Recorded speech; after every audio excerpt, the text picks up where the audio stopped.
ஆரம்பத்தில் நடிகை விஜயலட்சுமி சீமானை பற்றி குற்றச்சாட்டு சொல்லும்போது அதிகமாக யாரும் நம்பலை. அந்த நடிகையெல்லாம் ஆபாசமாக திட்டினானுங்க, போய் சொல்லுறதெல்லாம் அந்த நடிகை திட்டிக்கிட்டே இருந்தாங்க. ஆனால் இன்றைக்கி அது உண்மையாக இருக்குது. அந்த நடிகை சொன்னது எல்லாமே. சீமான ஆரம்பத்தில் விஜயலட்சுமி யாருமே தெரியாதுன்னு சொன்னார். கடைசியில் திமுக விஜயலட்சுமி வச்சு என்ன பழி வாங்குது அப்படின்னு சொன்னார். கடைசியில் குச்சியில் கட்டி வச்சுருந்த பிள்ளையா, வயசுக்கு வந்த பிள்ளையா நான் தூக்கிட்டு போய் ரேப் பண்ணிட்டேன்னு சொல்லிட்டாரு.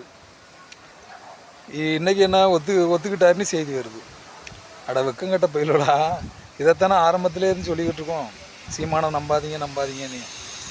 அவர் இதெல்லாம் மறைக்கிறதுக்காக தான் இத்தனை நாள் தமிழ் தேசியம் அப்படி இப்படின்னு ஒளிஞ்சிக்கிட்டு கடைசியில் பெரியாரை திட்டிக்கிட்டு மற்றவங்களாம் குறை சொல்லிட்டு நான் தான் பெரிய யோக்கியம் அப்படின்னு சொல்லும்போதே அவங்களோட சந்தேகம் இருந்துச்சு.